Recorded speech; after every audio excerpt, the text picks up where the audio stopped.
What's up, founders? Welcome to another hot take. In today's video, we are going to talk all about acquisition channels. What exactly are they? How should we be thinking about them? Okay, but first and foremost, before we get into all of that, let's just define acquisition channel one more time really quick because it's important. An acquisition channel is a channel through which you reach your absolute best fit paying customer. And if it doesn't put you in front of that best fit paying customer, it's probably not an acquisition channel.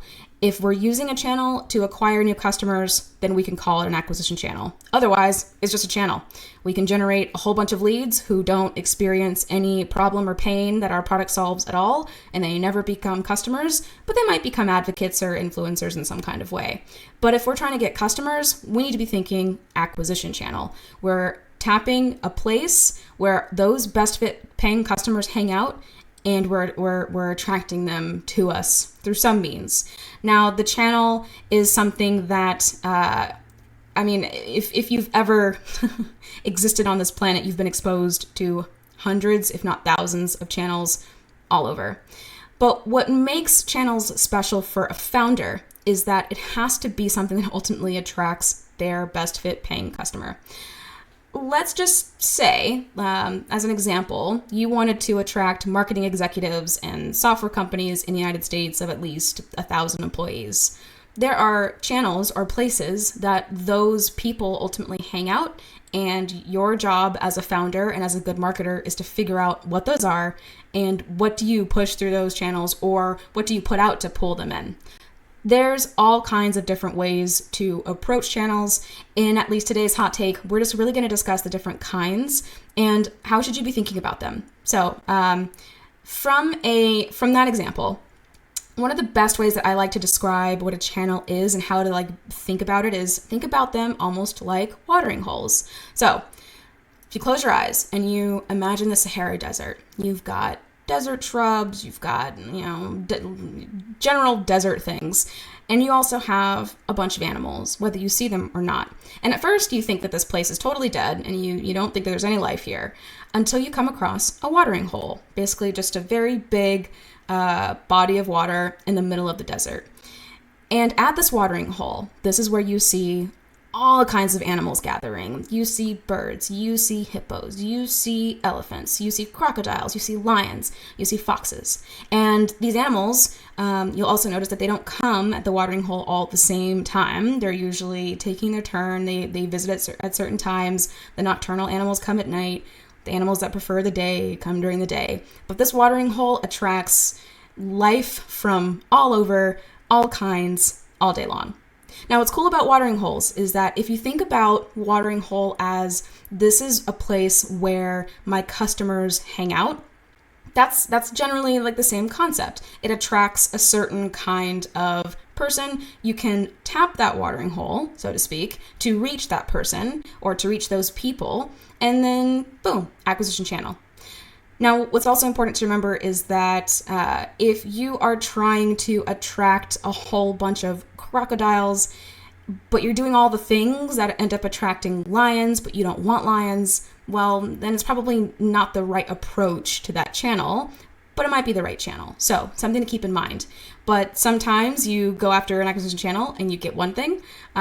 If it's not giving you the desired result, it's either the wrong channel or just the wrong approach to that channel. So something to consider. But I love that metaphor because it describes and it communicates the right way to think about it. If it doesn't ultimately attract your ideal customer, or if your customer isn't found there, then it's probably not a good acquisition channel for you. That said, there's all kinds of different watering holes and channels. There's email, there's organic search, there's LinkedIn, Facebook ads. There's all kinds of different blogs and communities and places where people hang out. Now, there was a previous hot take about how to figure out which ones should be the ones that you ultimately invest in, how to find your best fit acquisition channels. Highly recommend you go and watch that one. But ultimately, there's tons of different kinds of channels. But again, your number one job as a founder and as a good marketer is to figure out what are the absolute top 3 to 5 that I can push some kind of campaign through, whether that's sales or marketing, and ultimately reach my best fit paying audience.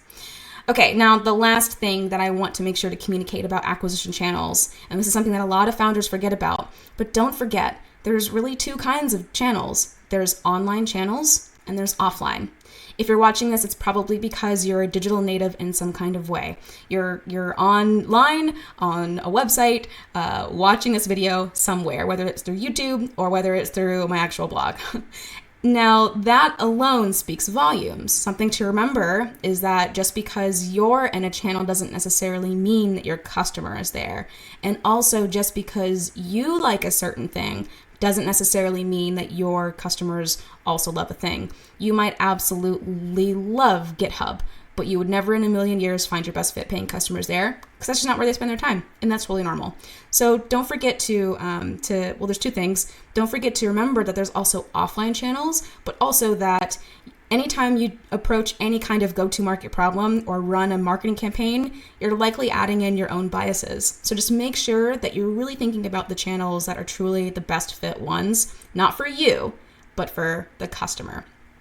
In terms of offline channels, this is something that's really common, but people always forget about associations, partnerships, conferences, trade shows, meetups. I mean, there's so many different offline places where people hang out as well. So if you find that you've got a target customer or a segment that is really hard to reach, and it's just because they're just not really online, they're somewhere. People are spending their time somewhere. Just make sure that if you have more of an offline strategy, that you're able to bring it online in some kind of way, or of course just tap those offline channels. How can you speak at those conferences? How can you participate in those associations that reach those people?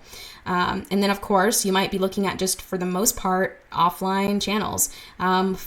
Picking up the phone and calling. I mean, that's a different way to approach those people depending on who they actually are. All right, founders, that's all I've got for today. Thank you so much for watching. I really hope that you learned something. If you want to make sure that you keep getting these hot takes, all you have to do is just subscribe down below. Thank you again. My name is Asia. I work for DemandMaven, where we help early stage founders reach their very first growth milestones. Awesome. Bye, y'all.